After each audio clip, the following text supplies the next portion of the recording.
Pendiri Ponpes Al Zaitun ubah cara sholat sampai larangan berangkat ke Mekah. HRS murka sejadi-jadinya, mikirnya pakai dengkul, jangan. Hati-hati, begitu dia lihat orang ini udah nggak bener, dia tinggal. Enggak, Imam Bukhari nggak mau hina dia, nggak mau celak dia, cuman lihat perilaku begitu ditinggal. Imam Bukhari nggak mau berguru padanya. Subhanallah, alhamdulillah, wa la ilaha illallah, wallahu akbar. Nah, itu salah satu kelebihan Imam Bukhari. Pantas kalau beliau memasukkan hadis-hadis yang istimewa ke dalam kitabnya, hadis-hadis yang bermutu ke dalam kitabnya, hadis-hadis yang gak diragukan kesohihannya. Alhamdulillah. Inilah jiwa pesantren. Kalau pesantren hanya ikut ketetapan Departemen Agama, jadi apa pesantren ini? Membiayai tidak. Pesantren rata-rata adalah mandiri, swasta, berbiaya sendiri. Ambil sanad dari satu ulama, dia periksa dulu itu ulama soleh apa enggak, baik apa enggak, bagaimana dia punya perilaku. Nah, kalau betul-betul dia lihat orang itu soleh, bagus, thiqah, baru dia mendatangi untuk mengambil hadis. Nah, pada suatu ketika ada kejadian, Imam Bukhari datang ke satu negeri, satu kota. Dia dengar di tempat tersebut ada seorang ulama banyak meriwayatkan hadis, dan ulama itu terkenal. Beliau datang, beliau pengen ambil sanadnya, mau ambil ilmunya, mau ambil hadisnya. Nah, begitu masuk ke kota tersebut, beliau tanya orang-orang yang ada di kota tersebut, gimana, kenal gak sama itu ulama? Ternyata semua yang ditemui memuji itu ulama. Oh ya, itu ulama kami. Oh ya, itu ulama besar. Jawabannya dari Mahat Al Zaitun sendiri, tetapi menurut kami sebagai alumni itu belum memenuhi jawaban. Kami sebagai alumni sebenarnya juga terbebani dengan hal-hal seperti ini. Ya karena kami alumni Al Zaitun ini ya punya ikatan seenggaknya dengan Al Zaitun ya, karena itu alma mater kami. Kami terbebani saat kami dipertanyakan oleh keluarga kami, dipertanyakan oleh lingkungan kami, yang sebetulnya berita-berita tentang miring yang seperti ini itu udah ada dari dulu, dan itu terus-terus ditanyakan ketika Al Zaitun terkenal seperti saat ini.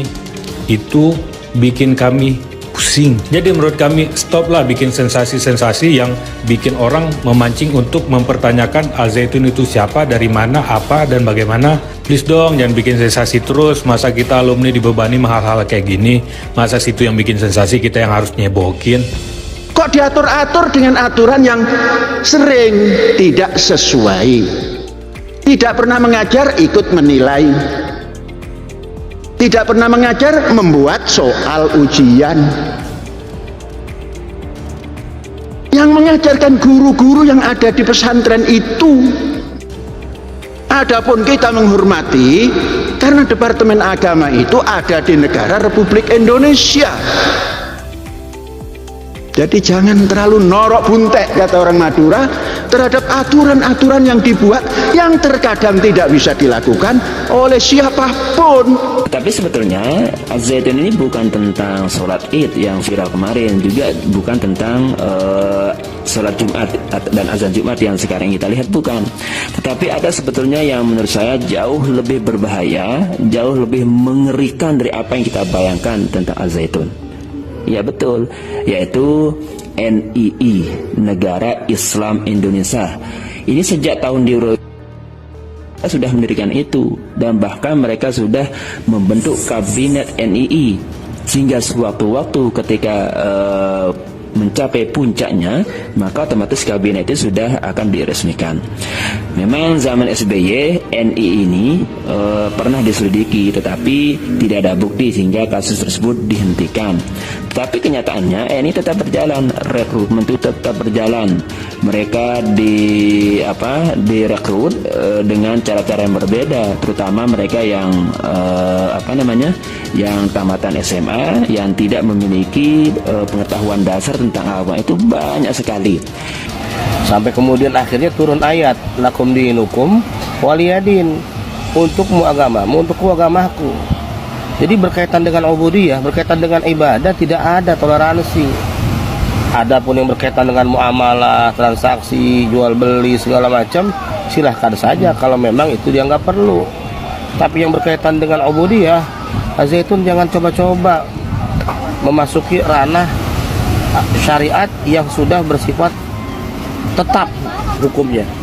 Jadi tolonglah Al-Zaitun, jadilah pondok pesantren yang bisa mengajarkan peradaban yang sebenarnya sesuai dengan apa yang diajarkan oleh para ulama-ulama salafus saleh.